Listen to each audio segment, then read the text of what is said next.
choosing heaven today. I'm choosing heaven today. I am walking the road in spirit right now. Oh, I'm choosing heaven today. I'm choosing love. I'm choosing love today. I'm choosing love today. I am walking the road in spirit right now. Oh, I'm choosing love today. I'm choosing grace today. I'm choosing grace today. I am walking the road in spirit right now. Oh, I'm choosing grace today. I choose compassion. I choose compassion today. I choose compassion today. I am walking the road in spirit right now. Oh, I choose compassion today. I'm choosing joy. I'm choosing joy today. I'm choosing joy today. I am walking the road in spirit right now. Oh, I'm choosing joy today. I choose abundance. I choose abundance today.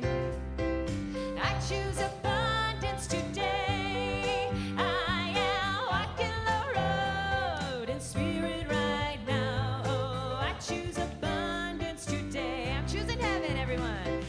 I'm choosing heaven today. I'm choosing heaven today. I am walking the road in spirit right now. Oh, I'm choosing heaven today. I am walking the road in heaven right now. Oh, I'm choosing heaven today. I am walking the road in spirit right now. Oh, I'm choosing heaven today.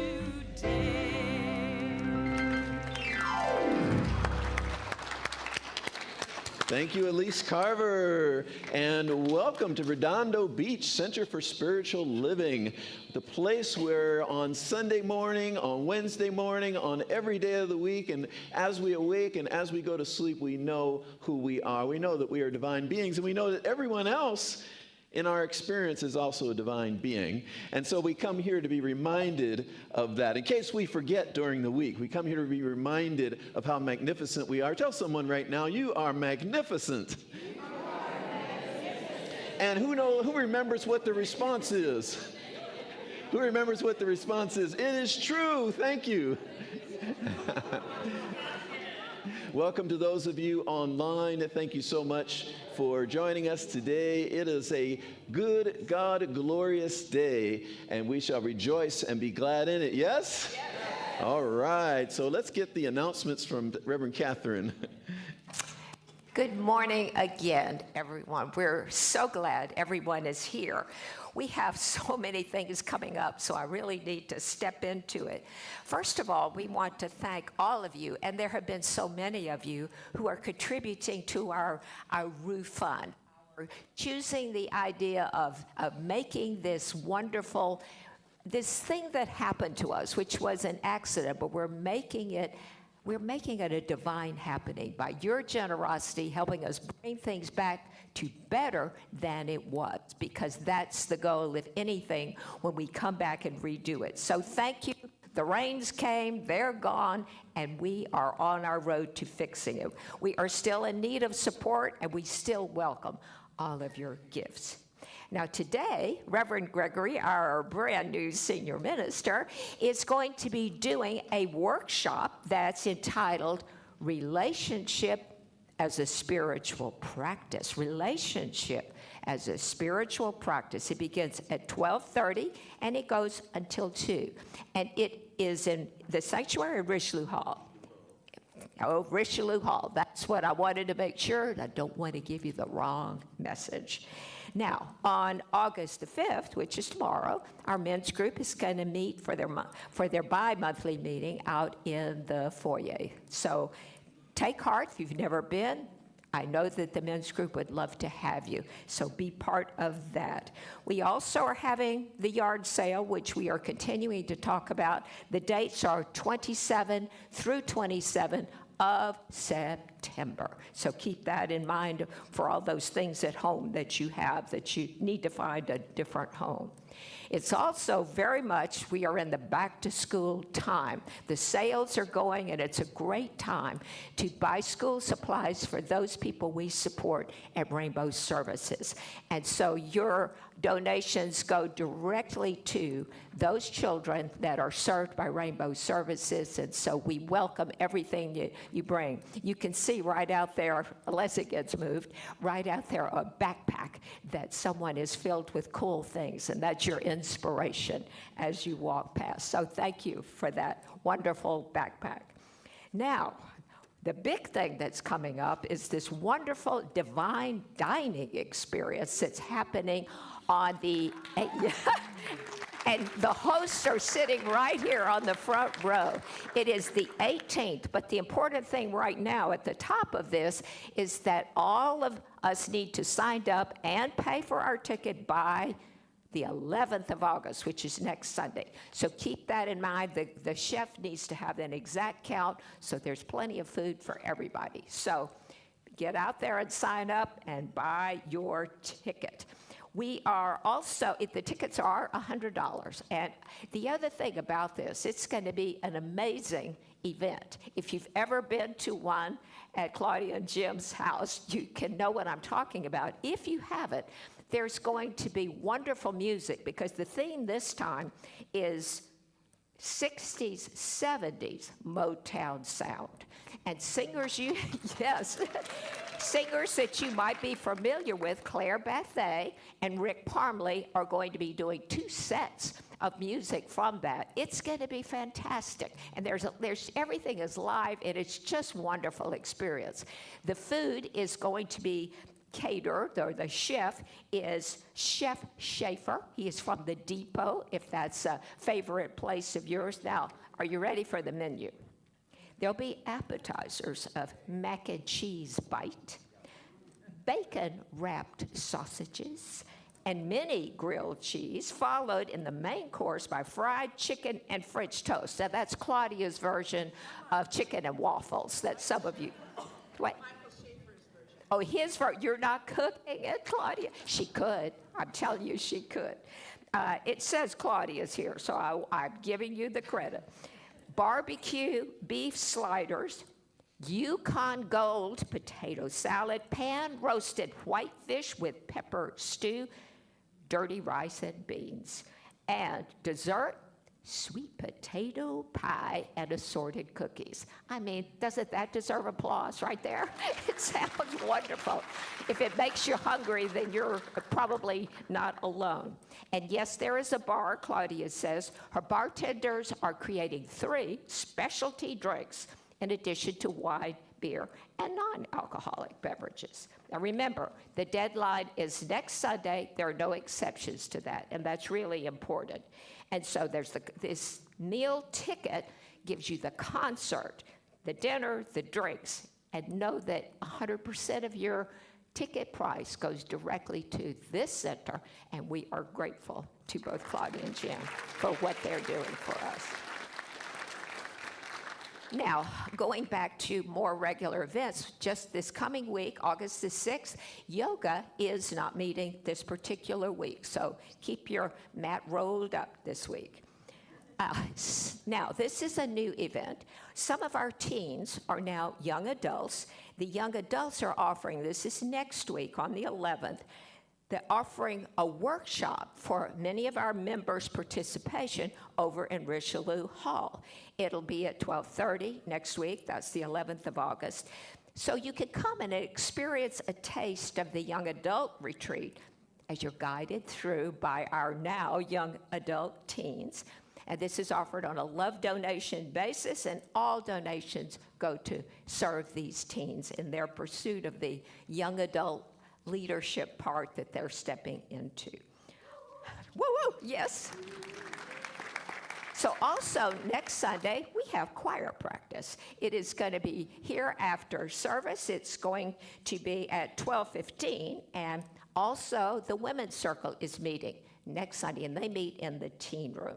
Just a reminder that that Science of Mind class, the Taste of Earnest Home, you could get here on a Sunday morning, meets at 10:15 to 10:45. You're welcome to do that. We have 2 book study groups that are ongoing. One is on Tuesday morning at 10 o'clock right in the foyer. Check your program for details. And one is on Wednesday morning on Zoom.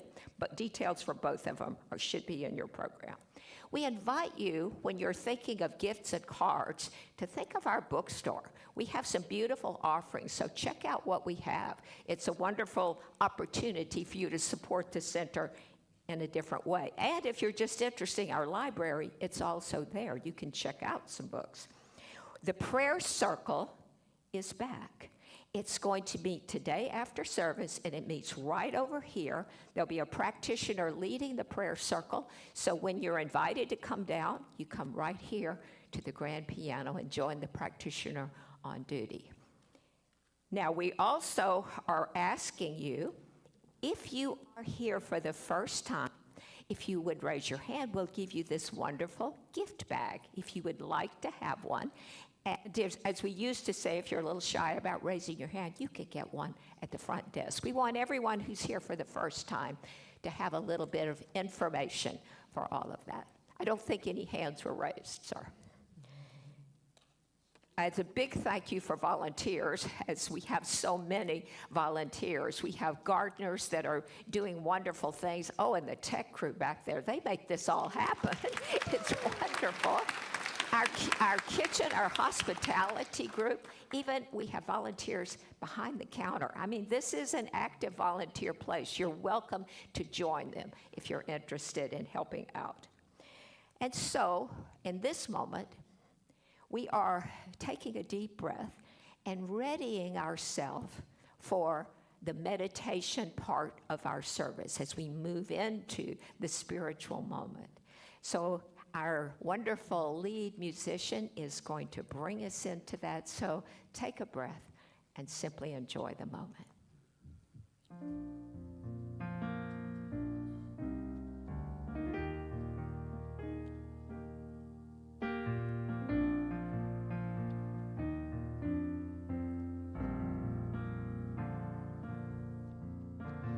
Love is my decision.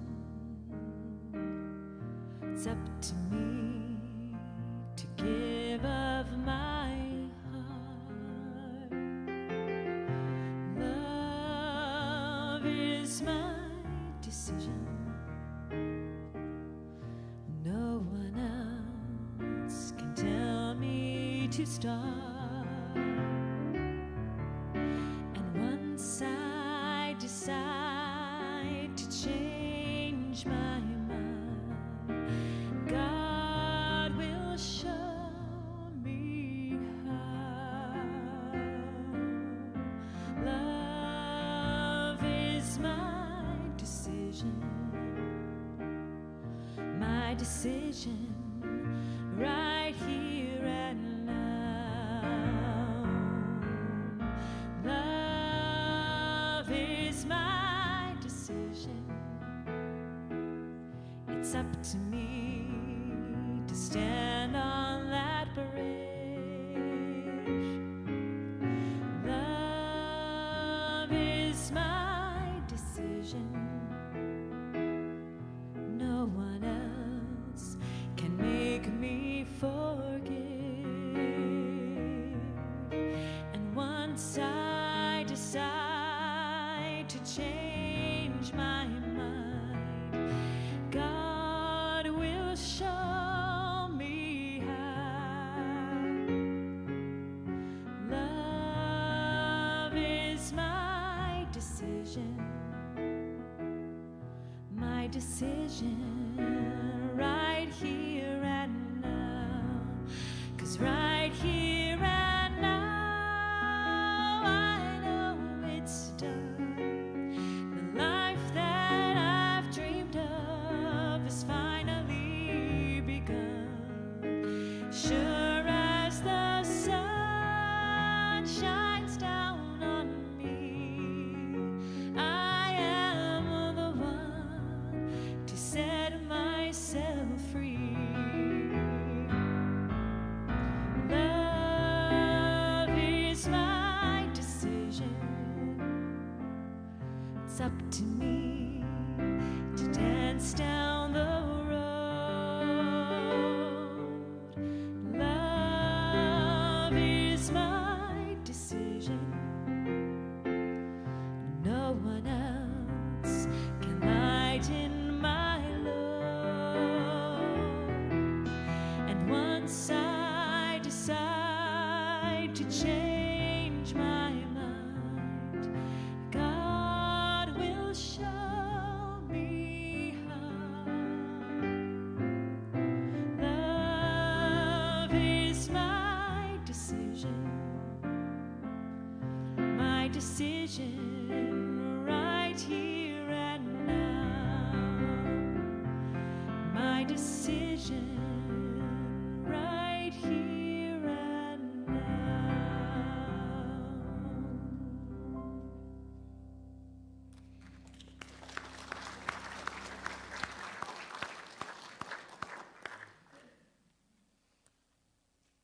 Is it? I thought it was Kathy first. Okay. You're the.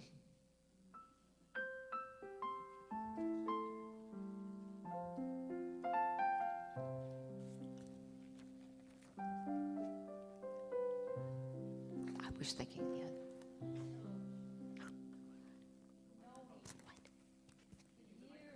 What? I was thinking the other one was first.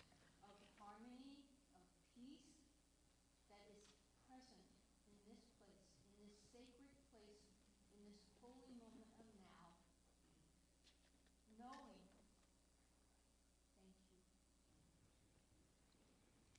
knowing that right here, right now, we find ourselves anchored in a sanctuary filled with divine, holy energy, filled over the years, over the decades, where love has shown up, where joy has been present, where peace and harmony is found. So knowing that right here, right now, we are in the perfect place, and this is the perfect time to reconnect, to re-anchor ourselves in this higher vibration, in this energy that enfolds each one of us. Today is the perfect day, knowing that this service brings exactly what it is each one of us came here to hear, to feel, to experience. Knowing that all here today are blessed, that the music, that the words, that the lyrics, that the message, that the love that we experience just being in the presence of one another is exactly what each one of us called forth to experience today.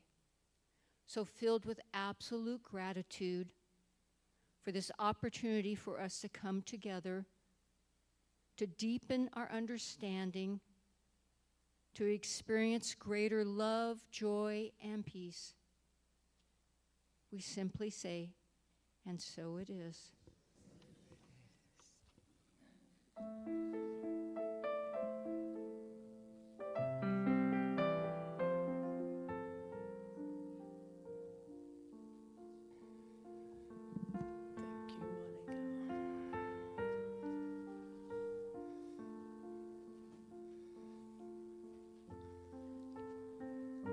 Grant, I think we're at the inspiration part. I don't think it's time for the track yet.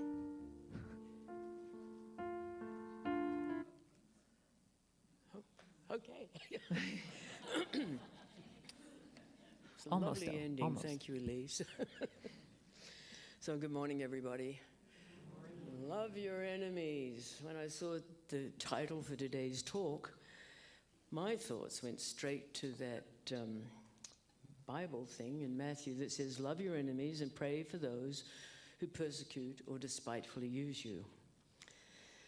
You know, I've had people in my life who I admit I really wanted to be around when I saw karma hit in for them.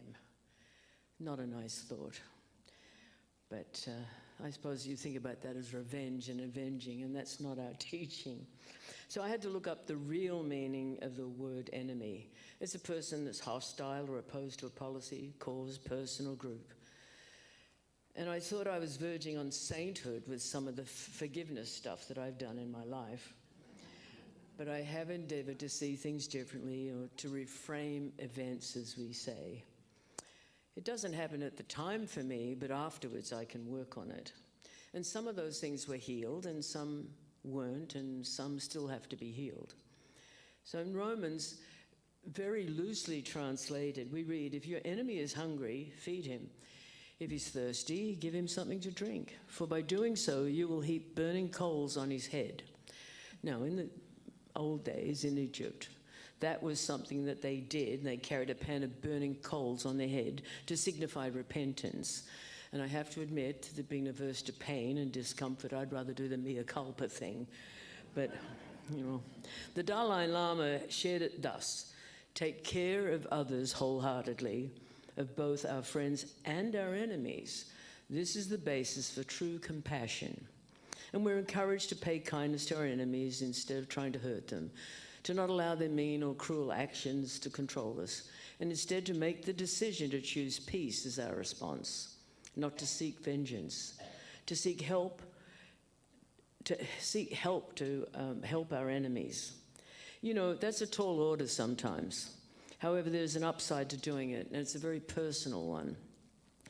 The reward may be a lightness of mind that you wouldn't otherwise have, and hence the kind of peace and tranquility that is essential to living well and making space for freedom and true happiness.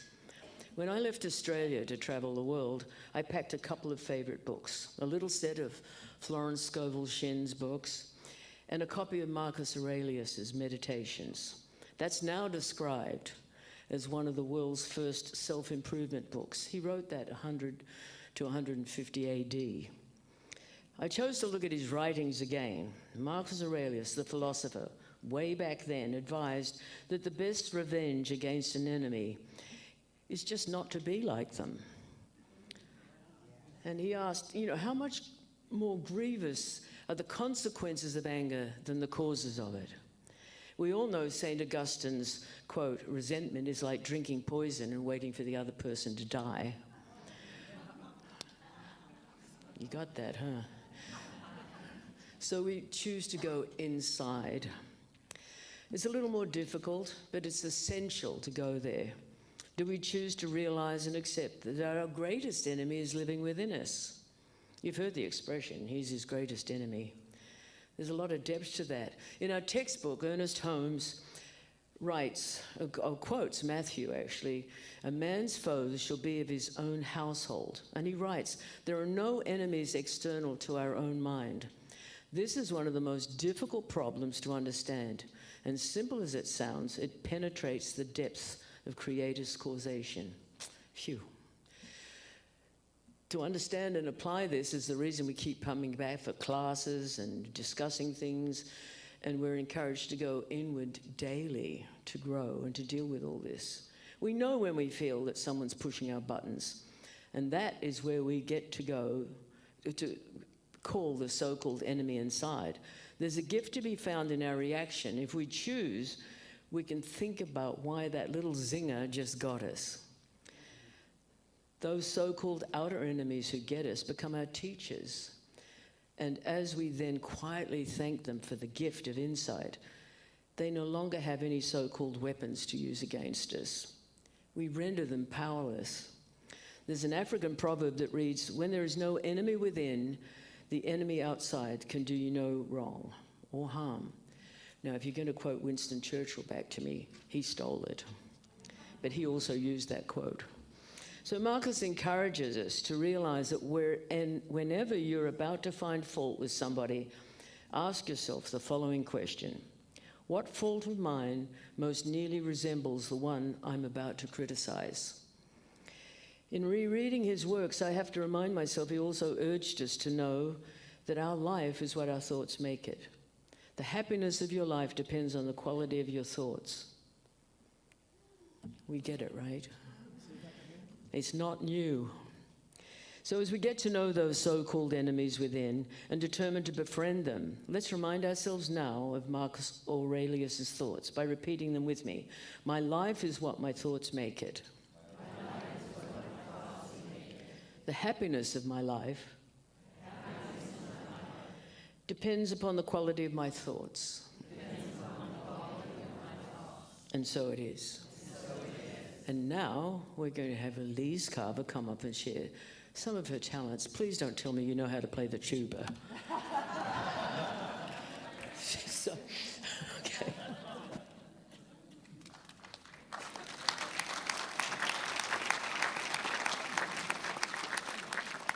Thank you, I appreciate it.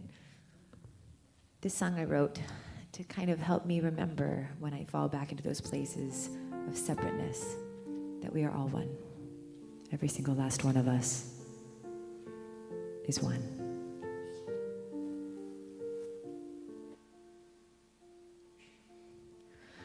Spirit's presence is in everything.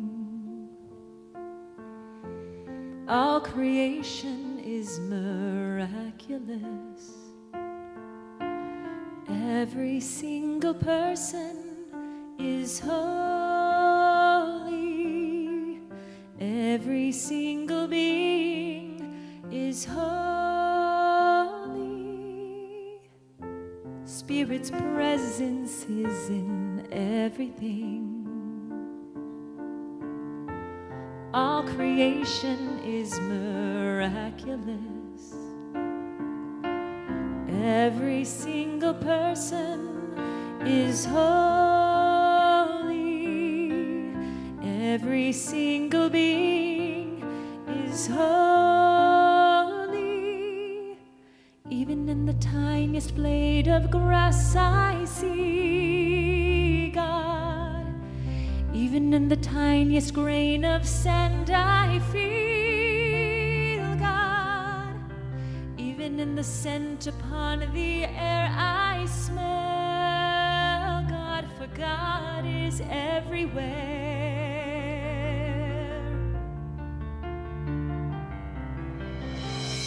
Spirit's presence is in everything. All creation is miraculous. Every single person is holy. Every single being is holy.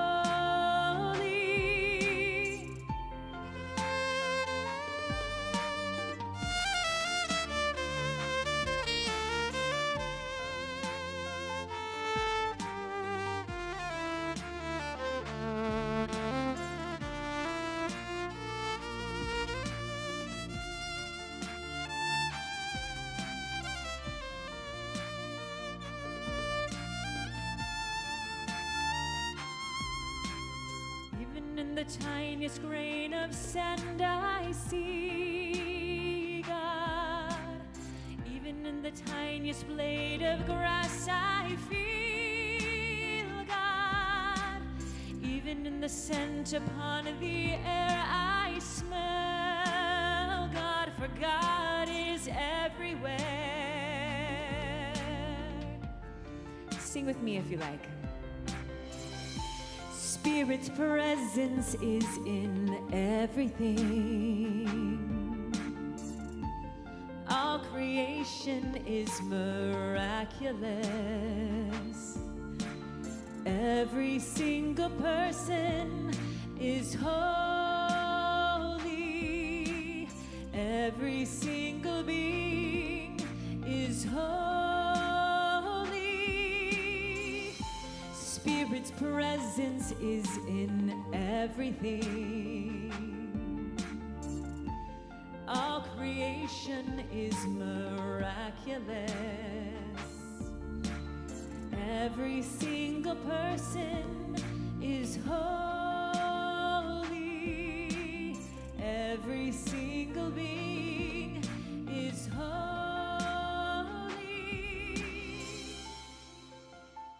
Well done, everyone.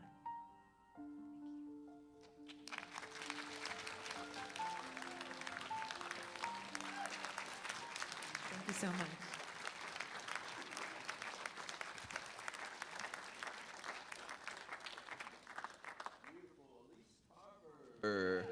Elise Carver, yes, yes, yes. Does everyone see that and walk that walk every day? Every single person is holy. Are you walking that today? Everyone you see? Everyone you see us holy? This is what we want to delve into today in the service as well as in the workshop. And this whole month, my topics are all going to be on metaphysical Bible, metaphysical interpretation of the Bible. And I picked out some scriptures, including the one today, love your enemies. Yes. Of course, really, truthfully, we don't have any enemies because there really is only one. Right? There really is only one, and therefore we cannot have truly any enemies. But then we have those people that seem to be our enemies. Those one of mine who seemed to be my enemy was very fascinating. It was a very good life lesson some years ago, going 30 years ago. There was a woman I was on a board with. And we would come to board meetings, and I swear I tell you that I was convinced that this woman's only reason for existing was to make my life miserable. Someone said, "You were right," but that's not true. I was not right. I was not right. Excuse me? Excuse me? It's a very interesting situation because there we were, and I thought, gosh, if this woman just would stop being on this board and stop showing up, my life would be just so much better. And this went on for, I don't know, a year or 2 years. And fast forward to a moment where I was really seeking my spiritual path and my spiritual community in a way that was greater than ever before.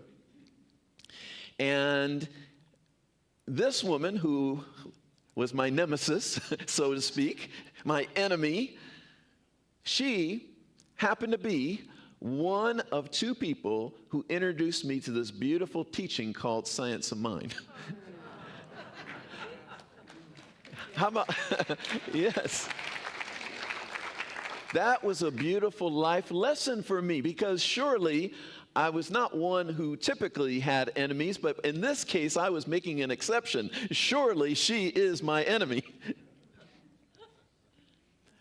And yet, the true story was that she introduced me to something that 30 years later is still, how do you even say it? Like a key part of my, to say it's a key part of my life is like minimalizing it, right?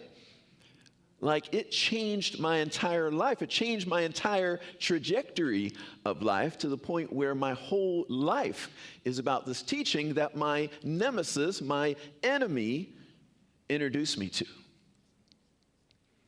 There's a story of Joseph in the Bible. It's a very famous line he tells because his brothers totally do him wrong, so to speak. And you could think that that they were his enemies because they totally did him. And in fact, they were going to kill him, but then they thought, well, we could get some money for him.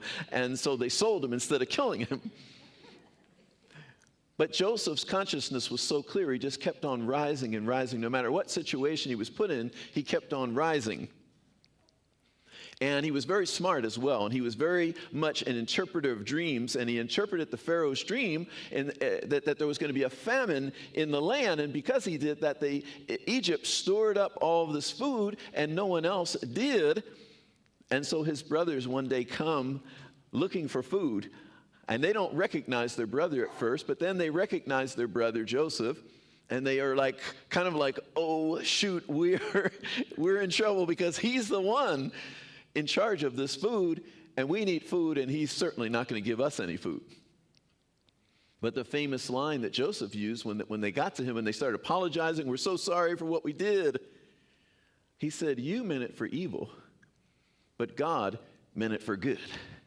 In other words, this universe is constantly using whatever material there is in our life for our good, regardless of appearances. So we don't have to worry even about there being an enemy or someone trying to do us wrong. We don't even have to worry about that because this beautiful intelligence, this beautiful power, there's a power for good, will have it work out to be something good for you. Yes? Amen? Amen. This is the way this universe works. Ernest Holmes, our founder, when he had a radio program way back when, used to have on his radio program, he'd say, there's a power for good in the universe, and you can use it. And we've begun to also say there's a power for good in the universe, and it can use you. So often when we are confronted with the scripture, and I want to give it to you kind of very close to the way it's written in Matthew, this one that says, love your enemies. Matthew chapter 5, he says, you have heard it's been said that you shall love your neighbor and hate your enemy. But I say unto you, love your enemies. Bless them that curse you. Everyone ready to do that? Do good to them that hate you. Pray for them which despitefully use you and persecute you.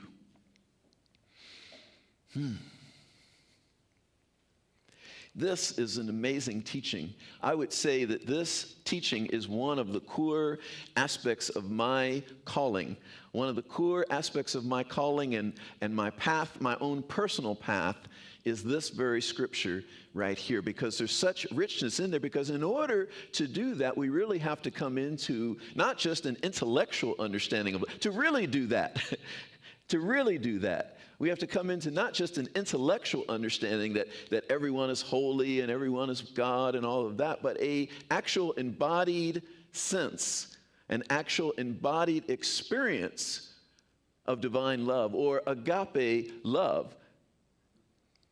Agape love, unconditional love, the love, the way that the universe loves you and loves me. Is that possible?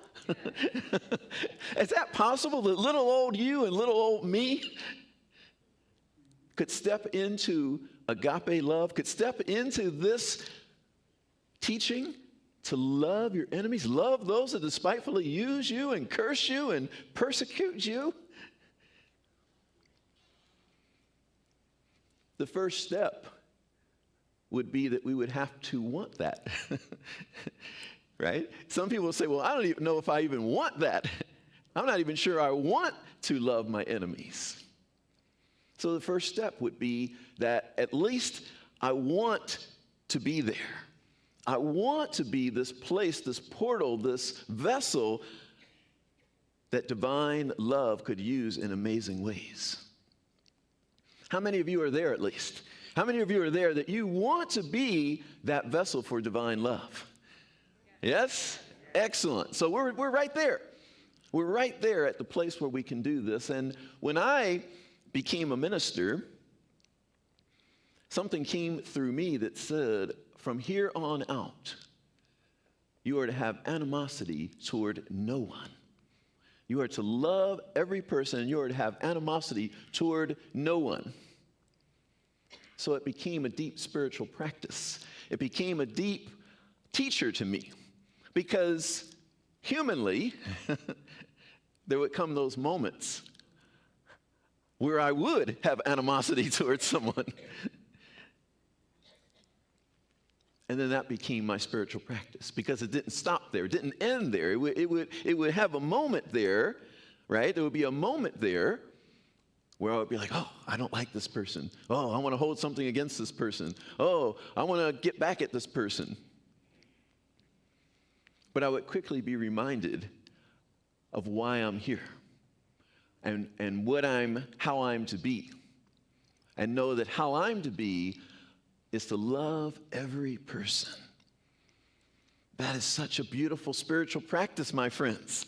The workshop today, we're going to talk about the how-to. We're going to get into some transformational work to bring ourselves into that alignment where we can be that vessel of agape love, of unconditional love, of divine love.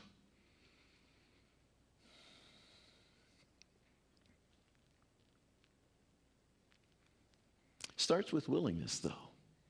Am I willing? When I got that call that I'm to have animosity toward no one, I am to love all beings, trust me, I was not there in consciousness.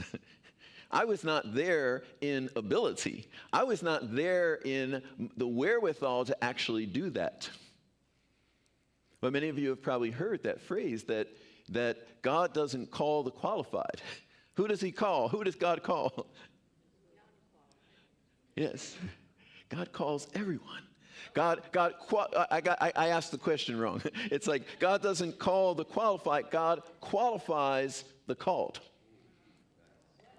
God qualifies the called. So once you say yes, once you answer yes to the calling, that I'll say yes to that. I'll say yes to being the vehicle through which divine love expresses to every being everywhere. Now you've opened a portal. Now you've opened a way for that to happen through you. A couple weeks ago, we sung that Ricky Byers song, Use Me. Use me, oh God. I won't sing it today.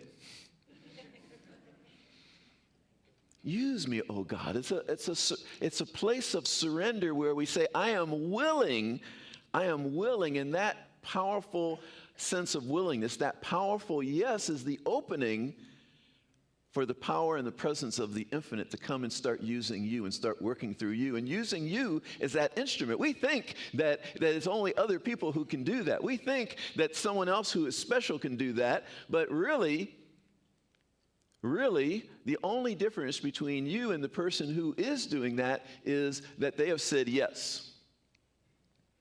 They have said, yes, I am willing to be used in that way.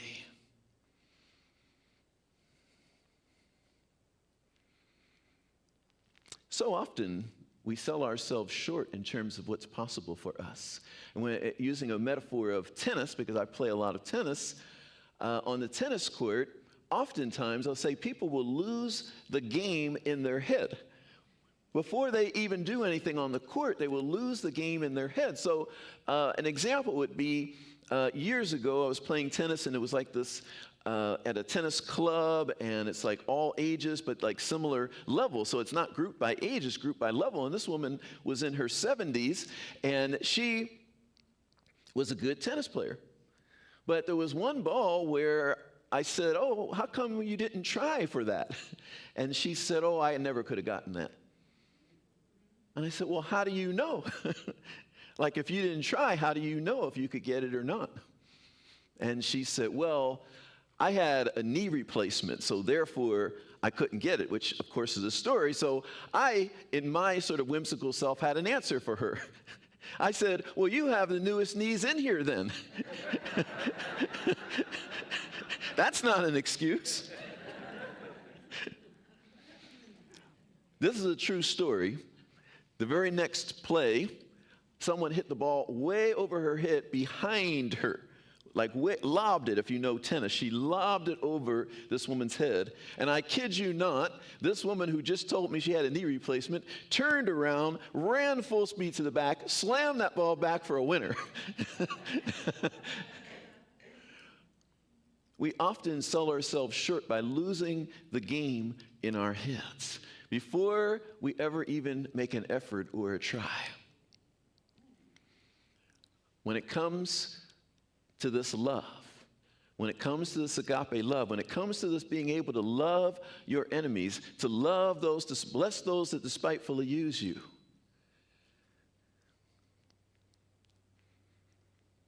if we would just begin to say, I am willing to be used in that way, so much would be open for us.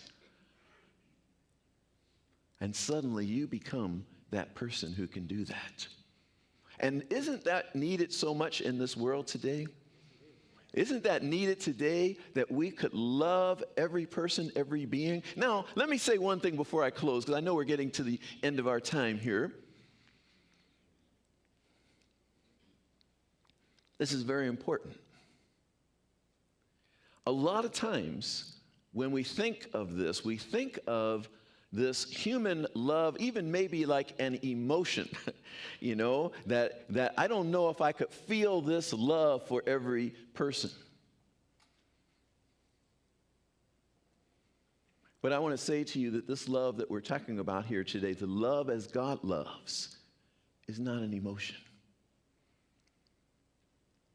This love is actually your essence.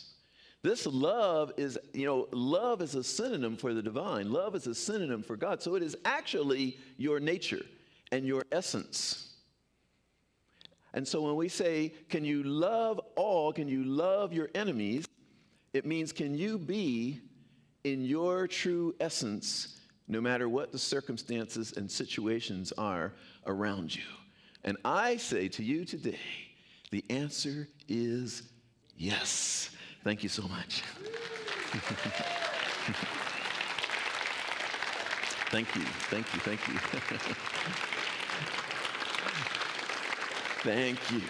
Let us hear again from Elise Carver.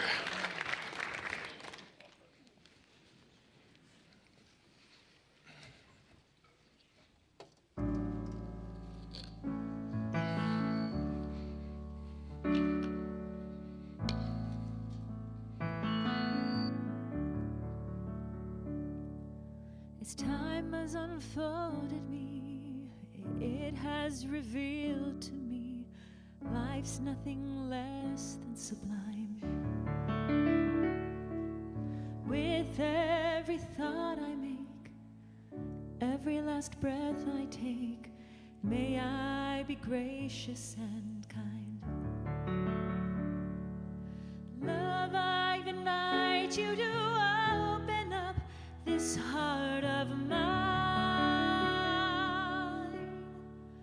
Love, cover me, light any darkness. Love, cover me, right every wrong. Cause me to see love over hatred. Guide me to be faithful and strong. Love, cover me. Love, cover me. Kindness was over me. Make me a symphony. Play every note you can find. Make me reverberate. Gently deactivate. Slowly flow out of my mind.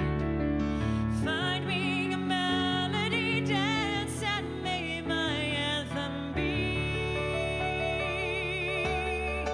Love, cover me, light any darkness. Love, cover me, right every wrong. Cause me to see love over hatred. Guide me to be faithful and strong.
Thank you, Elise Carver. Wow, so beautiful. Love it.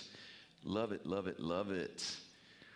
Well, we reached our time of conscious giving, and you all give so generously to this community. Thank you for the ways that you give to this community. Thank you for believing in what we do here and what we teach here and what we're about here, which is really about transforming lives, transforming our own, but not just transforming our own, really being a catalyst for the transformation of our entire world, so that we really are creating a world that works for everyone. We are creating a world where everyone can see their own true magnificence, and that is a beautiful world. That right there will heal everything else if everyone could truly see their divine nature and their true magnificence. So thank you for giving to that cause.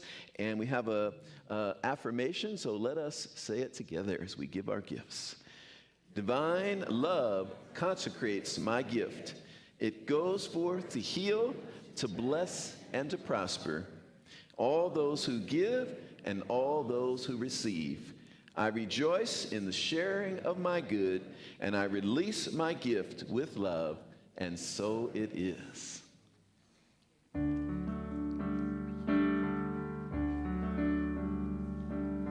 Grateful for the morning, grateful for the sunlight on my face, grateful for the feeling, grateful for the knowing, grateful for the love that's in this place, grateful for believing that God is all there is, that God is all there is. Grateful for the morning, grateful for the sunlight on my face, grateful for the feeling, grateful for the knowing, grateful for the love that's in this place, grateful for believing that God is all there is, that God is all there is, God is all there is.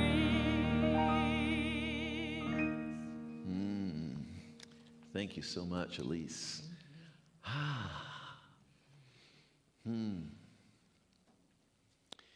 Let us affirm together. I want to invite you to affirm with me. I am love. I exude love. Love is my nature. Everywhere I go, there is love. Everywhere I go, I give love. Everywhere I go, I receive love. I am immersed in love. In fact, my whole life is a love story. It's true. Thank you. And so it is. Yes, yes, yes, yes. I want to call forth our practitioners and ministers as we join standing to sing the peace song.